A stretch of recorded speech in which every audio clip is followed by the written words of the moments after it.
ꯃꯤꯒꯤ ꯅꯨꯄꯤꯗ ꯖꯤꯖꯥꯒꯤ ꯇꯧꯕ ꯃꯤ ꯅꯠꯇꯦꯍꯦ Ish, mi natabayra tawramido. Nang sa aduda nang tabak ayuk tayo tabak chatli oren nang dangwairam pung taruk tarita halai. Nang tabak chatli ngay dahil nang ginupida nang tinso pa call tawra kari kara tawra. Karim na di kariro nuk na wangang budubo. Anto di nang nupida ay galo na koy na krage nang nang sisana na laibong am gadraba. Tingnaga wangang ito padala. Ako na kari ngang krage at padala hayro ni ngang ko param do hayro ni maram tuay na pusa pao ito kari. Ay aduda nang nupida ay koy na rin sinine. Ay ginupida nang koy na dehabi nati. Ay so nang imung thugay rakki habi wanida.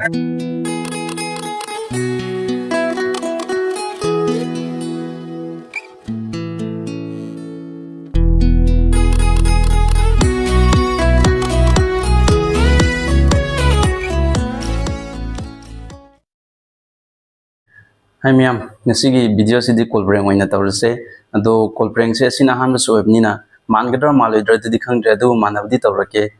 ma'am na se na khangbiramani maringi youtuber maring popal mongonda call tawraga khatna ba hojin se duga mana saurakra kaidobra ma ge reaction du yengse do call prank se asin han so ebnina mangadra malodra di khangdra go manabdi tawrake di phare mongonda call tawjilase Anbanina pati pakhatle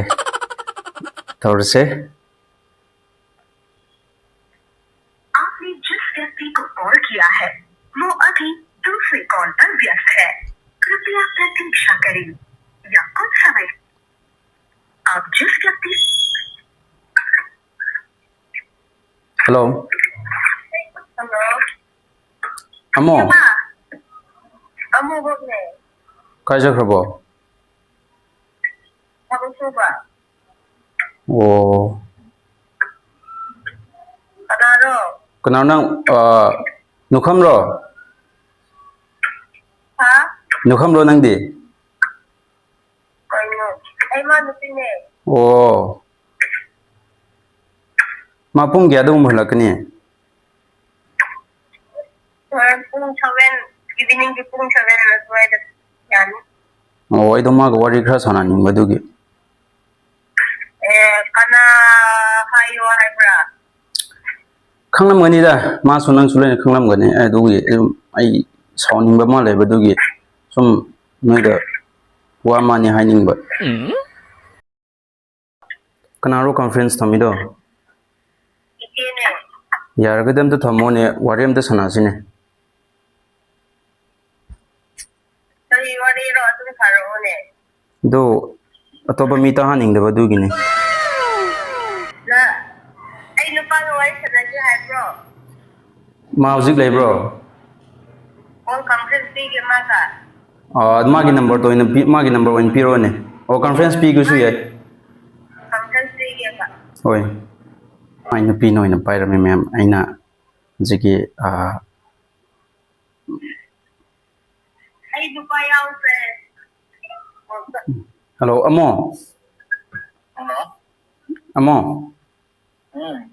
as kaino nang ne tawri dubo Ha? kaino nang ne tawri dubo Hello. hajing nang gai lege Hello. oi Ay ikan na lay. aseng bu yam sawning ida nang se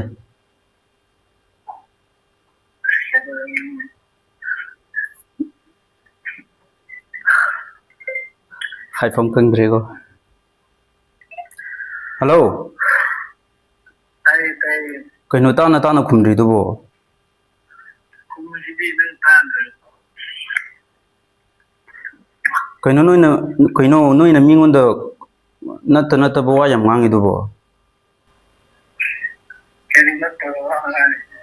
yam ngangi noi as aseng ba yam sawning ida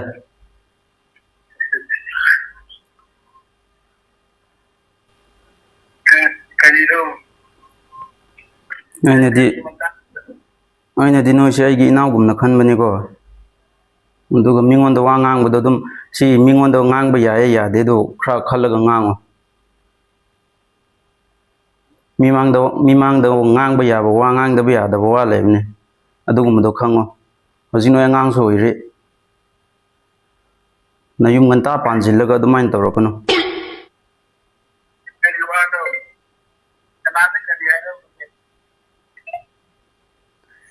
ꯑꯗꯨꯗꯤ ꯅꯪꯅ ꯈꯪꯗ꯭ꯔꯅ ꯀꯅꯥꯅ ꯈꯪꯒꯦꯔꯣ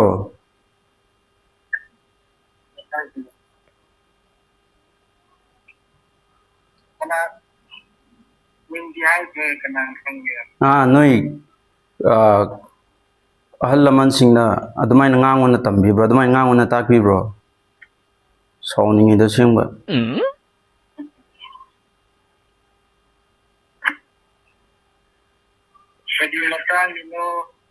ado yardem tu unasine kaidongai sangiro na horen pung kya da halakani ꯑꯩꯗꯤ ꯄꯨꯡ 5-6 ꯌꯨꯝ ꯌꯧꯕꯗ 8 ꯇꯥꯏ horen evening gi hayingi sangiro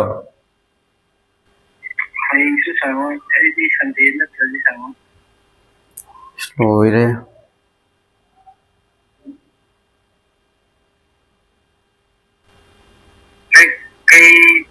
kanada kadi harambayno aigondda tu yam saurani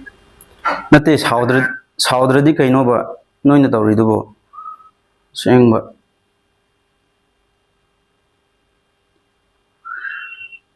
hoi no youtube macha macha tawibududi khange miyamna nungsibiduna adum yengbiye kaidawe kholle adubu noina miyamgi seba tawraga adumain tawbududi phajaba watle hamni dain habde aduga ami mangda phaba yam sariye sengba kadi pen da yaurage ba aina video natte nangi video thagat da pen da yaw haibi nati aina habdi noina adumaina tawe noina video thagat le yeng ai koisu yengi ba kholle ba nangi video du da pen da ba lai tabai nati ba nangna mingon da haiba nangna mingon da tamjin ba wa do ai pen de hamni da aina habdi kana asnangi sai usita bai waro nok ngangi dubo ai ba karem na bro karim na de kariro nok na wangang dubo sauna i ga na phone tawraga pingaga wangangi du phajana akoina kadi ngang trage adu phajana hairo ni ngang ko param do hairo ni maram thai na putha phawi do kari sibu noi orsu saugani ne akoina kadi aram ba tawga ya ne da no putha phare noi aram su to da bro noi mingon da akoina adu ngang khadi hoi ngang khadi hoi fe dan se hai bi phare dana maram tu hai da bi da nang na putha pharaga akoina pharaga kamai tawai ba ko kamain taw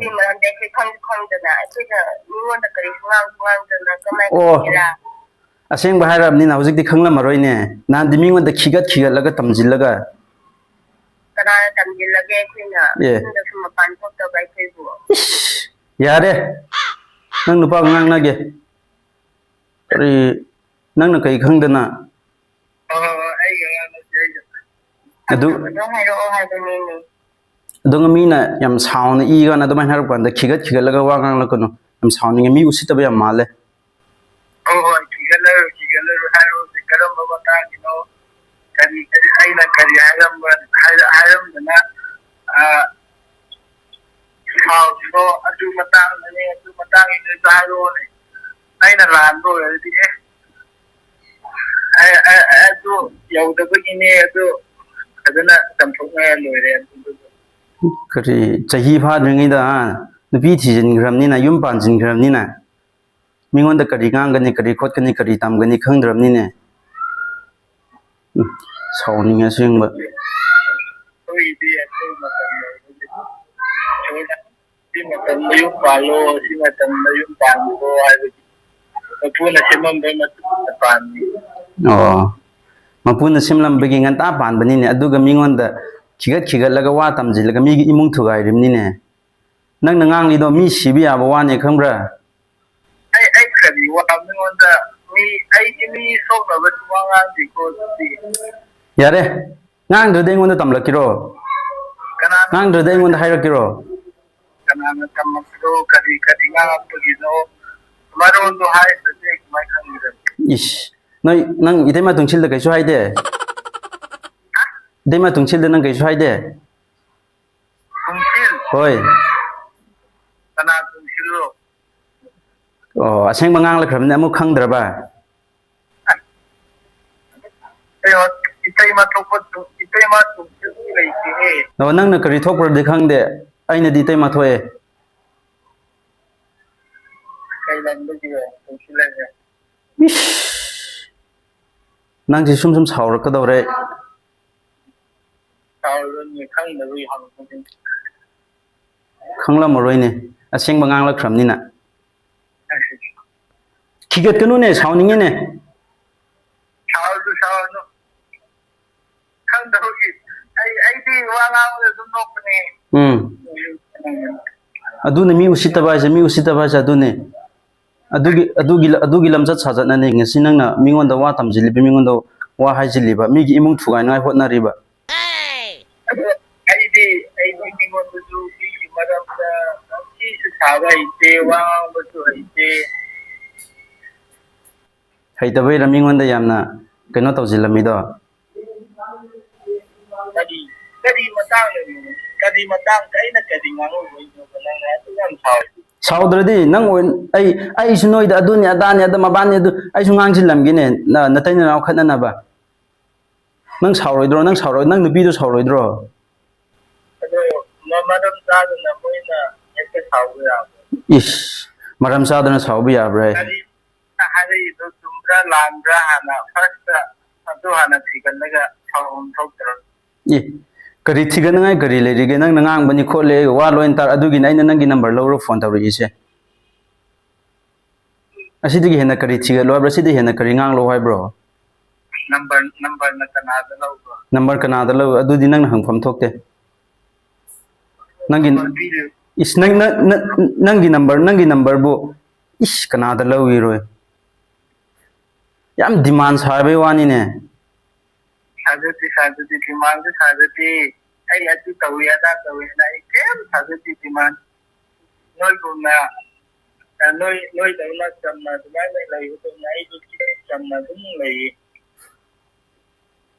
चंबई रमिंगोंद कई खिका nganjilamido kadi matado kadi dawgi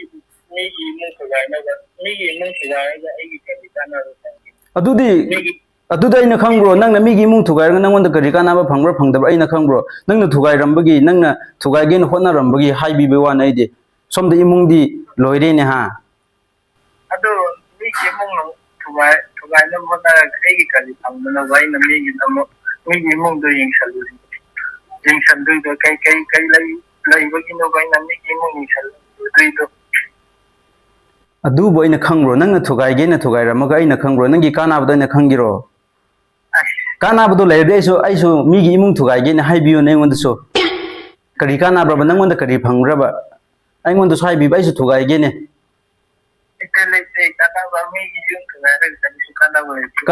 ꯀꯥꯟꯅꯕ ꯂꯩꯇ꯭ꯔꯒ ꯀꯔꯤꯔꯕ ꯉꯁꯤ ꯅꯪ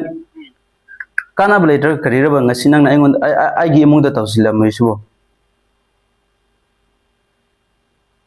ꯃꯤꯒꯤ ꯏꯃꯨꯡꯗ ꯀꯔꯤꯁꯨ ꯇꯝꯁꯟꯕ ꯂꯩꯇꯦ ꯈꯪꯗꯦ ꯏꯗꯤꯃ ꯇꯨꯡꯁꯤꯜꯂ ꯐꯖꯅ ꯍꯥꯏꯌꯣ ꯑꯩ ꯌꯥꯔꯗꯤ ꯅꯪꯒ ꯎꯗꯤ ꯎꯅꯅꯤꯡꯕꯅꯤꯀꯣ ꯑꯩ ꯉꯁꯥꯏ ꯅꯪꯒꯤ ꯅꯨꯄꯤꯗꯁꯨ ꯐꯣꯟ ꯇꯧꯔꯝꯃꯦ ꯃꯥꯅ ꯊꯕꯛ ꯆꯠꯊꯣꯛꯈ꯭ꯔꯦ ꯄꯨꯡ 7ꯗ ꯍꯜꯂꯛꯀꯅꯤ ꯍꯥꯏꯕꯒꯤ ꯑꯩ ꯐꯔꯛ ꯇꯥꯕꯩꯅꯦ ꯃꯉꯣꯟꯗ ꯀꯟꯐꯔꯦꯟꯁ ꯊꯝꯍꯜꯂꯤꯅꯦ ꯀꯔꯤ ꯆꯍꯤ ꯐꯥꯗ꯭ꯔꯤꯉꯩꯗ ꯌꯨꯝ ꯄꯥꯟꯁꯤꯜꯂꯒ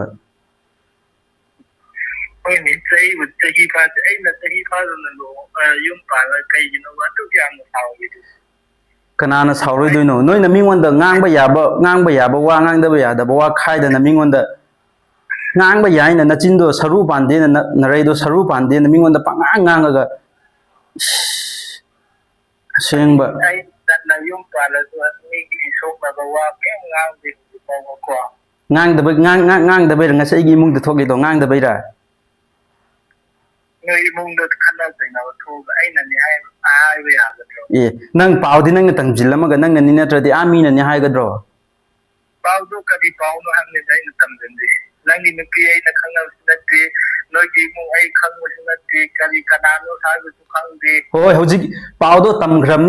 ꯇꯝꯈ꯭ꯔꯕꯅꯤꯅ ꯂꯥꯟꯈ꯭ꯔꯦ ꯈꯣꯠꯈ꯭ꯔꯦ ꯍꯥꯏꯅꯤꯡꯗꯕꯅꯤꯅ ꯍꯧꯖꯤꯛꯇꯤ ꯑꯩ ꯀꯅꯥꯅꯣ ꯏꯃꯨꯡ ꯀꯥꯏꯗꯩꯅꯣ ꯀꯔꯤꯅꯣ ꯑꯩꯒꯤ ꯅꯨꯄꯤ ꯀꯅꯥꯅꯣ ꯈꯪꯂꯝꯃꯔꯣꯏꯌꯦ ꯍꯧꯖꯤꯛꯇꯤ ꯈꯪꯂꯝꯃꯔꯣꯏꯌꯦ ꯅꯣꯛꯀꯅꯨꯅꯦ ꯁꯥꯎꯅꯤꯡꯉꯦꯅꯦ 이씨, 야, 나한테 난기 사용한 도 시타 배워, 야무 시타 배워라봐.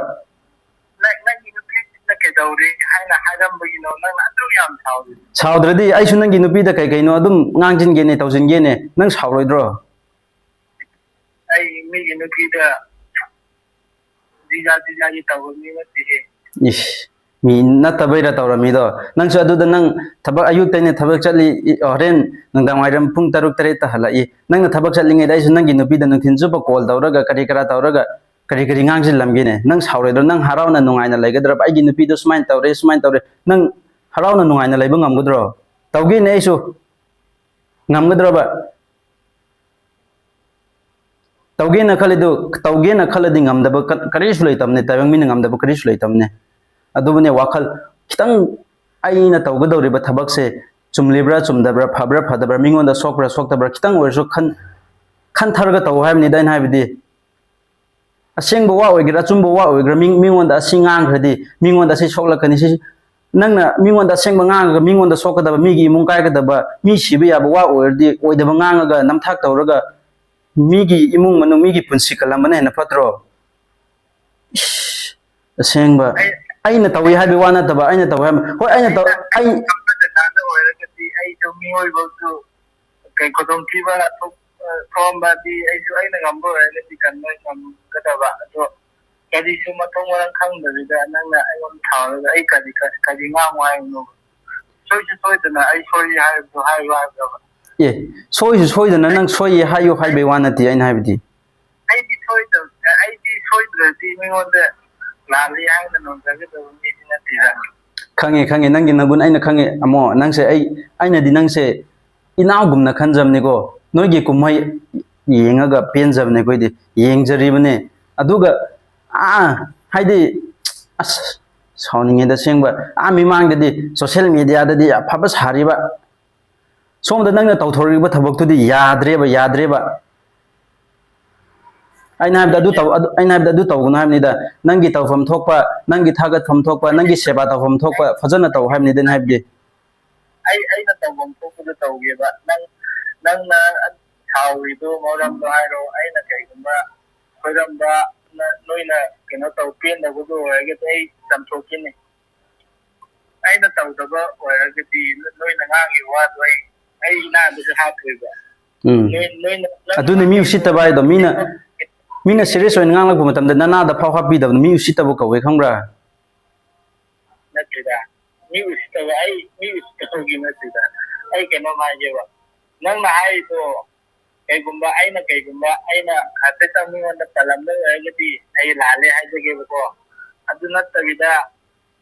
kari su khang da ba kana su khang da ba kai de su khang da ba Rasai de haigre hojik di khanglamar asengbo lakhramne asengbo tholakramni na khanglamaroi ai kanano ai gi nupi kanano ai gi imung kanano kai dai no hojik di khanglamaroi ba hojik di khanglamaroi ba nang na chen ge na kyam kuina chen ba ngamgudro khang ga di nang oi ge hai ge da ado kanano khangdabni na haidradi lot lage sini ne haidradi lot lage lali haijaroi ai soikhre haijaroi haidradi हाइबिद्रदि लोट कनि सिनिने नपिदा आइना असोइबा तौदुदा बिना खंत्रे असोइबा तौदा बैरो हजि मुंग मांगला ngam da banina amo me tan tim ba da mo le me tan tim mong ngam da me khum ai o le ai ban kun yang kari no kanu ne as hauningi ne yare call prank tawi to khange kanana noi da kanana call prank tawgiro khange seng ba official oramon content thad da to content sa khangum tawba do wari do makata da su makata ga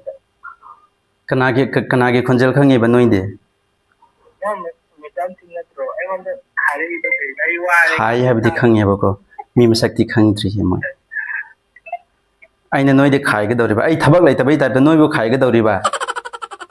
ꯑꯩꯁꯦ ꯊꯕꯛ ꯌꯥꯝ ꯂꯩꯇꯕ ꯃꯤ ꯑꯣꯏꯅ ꯎꯔꯖꯥꯠꯅꯤꯅꯦ ꯅꯣꯏ ꯅꯇꯩ ꯅꯅꯥꯎꯁꯤꯗꯤ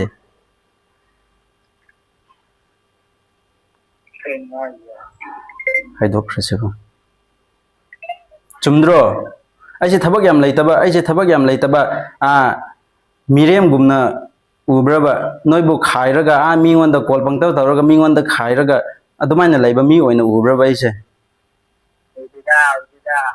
ꯎꯗꯕꯩꯔꯣ ꯍꯧꯖꯤꯛ ꯅꯇꯩ ꯅꯅꯥꯎꯅ ꯈꯤꯒꯠꯂꯒ ꯉꯥꯡꯅꯔꯤꯗꯣ ꯀꯌꯥꯝ ꯄꯦꯟꯗꯕ ꯂꯩꯔꯖꯥꯠꯅꯣ ꯄꯦꯟꯗꯕ ꯍꯥꯏꯕ ꯑꯩꯁꯨ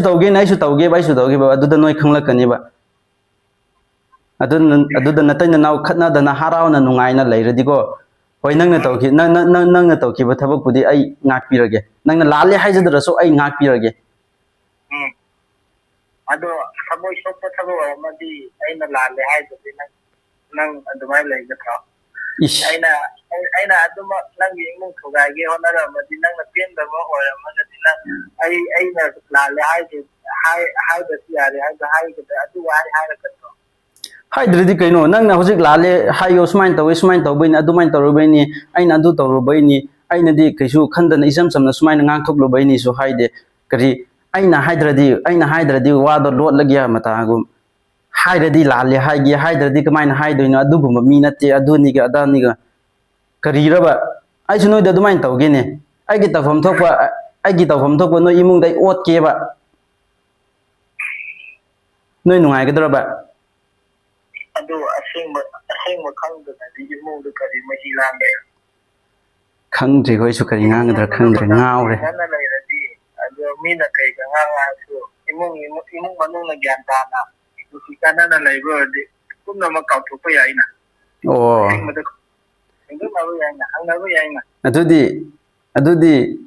ꯑꯗꯨꯗꯤ ꯅꯪ ꯅꯨꯄꯤꯗꯣ ꯑꯩꯒ ꯂꯣꯠꯅ ꯀꯣꯏꯅꯈ꯭ꯔꯒꯦ ꯅꯪ ꯅꯨꯡꯁꯤ ꯆꯥꯟꯅꯅ ꯂꯩꯕ ꯉꯝꯒꯗ꯭ꯔꯕ ꯑꯗꯨꯗꯤ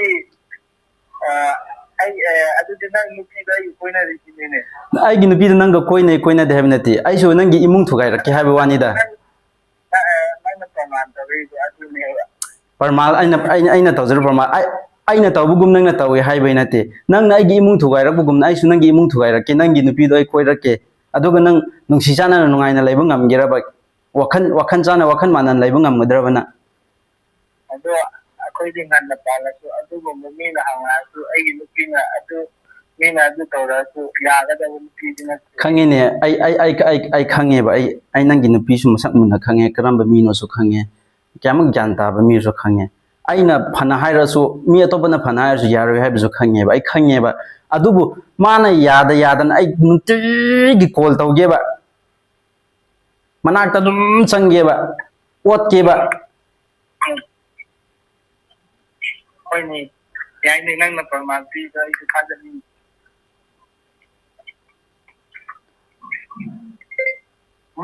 ꯊꯝꯗꯁꯨ ꯉꯥꯡꯉꯣ ꯀꯥꯏꯗꯤ ꯃꯨꯠꯂꯣ ꯏꯁ ꯅꯣꯏ ꯌꯥꯔꯦ ꯅꯣꯛꯏꯔꯣ ꯑꯌꯥ ꯎꯁꯤꯠꯇꯕꯩ ꯋꯥꯔꯣ ꯌꯥꯔꯦ ꯅꯣꯏ ꯑꯗꯨ ꯃꯨꯠ ꯊꯝꯃꯒ ꯈꯨꯃꯟ ꯅꯣꯛꯏꯗꯣ ꯈꯨꯝꯗꯁꯨ ꯅꯣꯛꯑꯣ ꯑꯃꯣ ꯌꯥꯔꯦꯀꯣ ꯌꯥꯔꯦ ꯅꯪ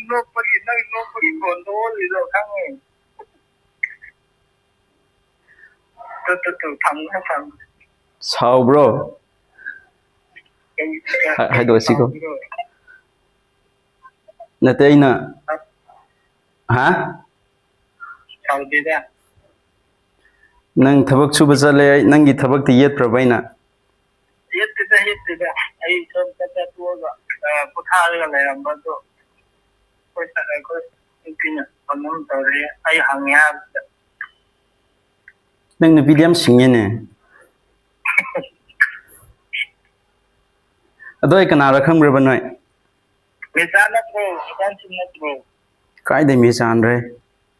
ꯃꯦꯆꯥꯟꯁꯤꯡ ꯅꯪ ꯊꯋꯥ ꯑꯣꯐꯤꯁꯤꯌꯦꯜꯗ ꯅꯠꯇ꯭ꯔꯣ ꯅꯠꯇꯦꯍꯦ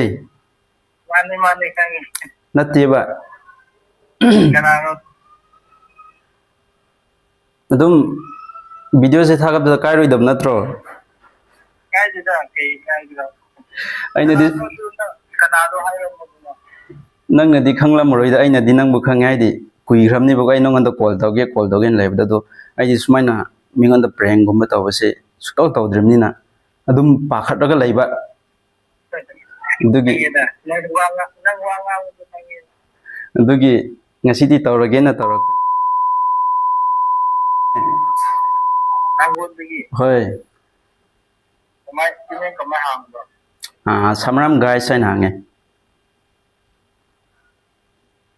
ꯑꯗꯣ ꯑꯩꯅ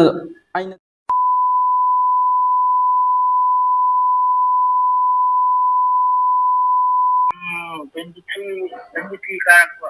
ꯑꯗꯨ ꯑꯣꯏꯔꯗꯤ ꯑꯩꯅ ꯆꯍꯤ ꯑꯃ ꯑꯅꯤꯕꯨꯗꯤ ꯍꯜꯂꯦ ꯑꯗꯨ ꯍꯧꯖꯤꯛ ꯑꯩꯅ ꯉꯥꯡꯈꯤꯕꯗ ꯁꯨꯝ ꯅꯪ ꯅꯨꯄꯤꯒꯤ ꯅꯪꯒꯤ ꯑꯗꯨꯝ ꯀꯔꯤ ꯁꯣꯛꯅꯉꯥꯏꯒꯤ ꯅꯪꯒꯤ ꯄ꯭ꯔꯦꯡꯗꯣ ꯁꯛꯁꯦꯁ ꯑꯣꯏꯅꯕ ꯇꯧꯔꯛꯄꯅꯤ ꯀꯩꯝ ꯀꯥꯏꯗꯦ ꯍꯥꯏꯗꯤ ꯑꯩꯗꯤ ꯃꯔꯝꯁꯨ ꯈꯪꯗꯅ ꯑꯗꯨꯝ ꯅꯪꯕꯨ ꯁꯥꯎꯍꯟꯒꯦꯅ ꯑꯩ ꯇꯧꯔꯛꯄꯅꯦꯕꯀꯣ ꯁꯥꯎꯅꯨꯀꯣ ꯁꯥꯎꯗꯦꯗ ꯀꯩꯒꯤ ꯁꯥꯎꯗ꯭ꯔꯦ ꯑꯗꯨ ꯍꯣꯏ ꯐꯔꯦ ꯑꯗꯨꯗꯤ ꯊꯝꯃꯒꯦ ꯍꯣꯔꯦꯟ ꯑꯗꯨꯝ ꯇꯦꯛꯁ ꯑꯣꯏꯅ ꯇꯧꯔꯛꯀꯦ ꯍꯣꯏ ꯅꯪꯒꯤ ꯊꯕꯛꯇꯁꯨ ꯈꯔ ꯌꯦꯠꯈ꯭ꯔ ꯃꯥꯜꯂꯦ ꯌꯦꯠꯇꯦ ꯀꯩꯝ ꯀꯥꯏꯗꯦ ꯑꯗꯨ ꯍꯣꯏ ꯅꯇꯩ ꯅꯅꯥꯎ ꯁꯥꯎꯅꯨꯍꯦ ꯑꯩꯅ ꯉꯥꯡꯕꯗ ꯈꯔ ꯍꯦꯟꯖꯤꯟꯕ ꯌꯥꯎꯔꯁꯨ ꯀꯥꯏꯗꯦ ꯅꯪꯒꯤ ꯆꯦꯅꯦꯜꯁꯦ ꯑꯗꯨꯝ ꯆꯥꯎꯈꯠꯄ ꯑꯣꯏꯔꯣꯀꯣ ꯍꯣꯏ ꯊꯦꯡꯛ ꯌꯨ ꯍꯣꯏ ꯐꯔꯦ ꯑꯗꯨꯗꯤ ꯊꯝꯃꯒꯦꯀꯣ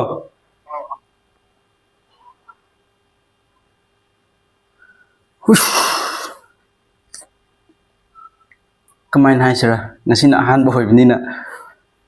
ꯋꯥꯁꯨ ꯉꯥꯡꯐꯝ ꯈꯪꯗꯦ ꯄꯥꯈꯠꯄꯅ ꯍꯥꯜꯂꯦꯕ ꯑꯩꯗꯤ ꯑꯁꯣꯝꯒꯤ ꯕ꯭ꯔꯗꯔ ꯍꯣꯏꯗꯤ ꯀꯩꯅꯣ ꯇꯧꯋꯦꯕ ꯑꯗꯨꯝ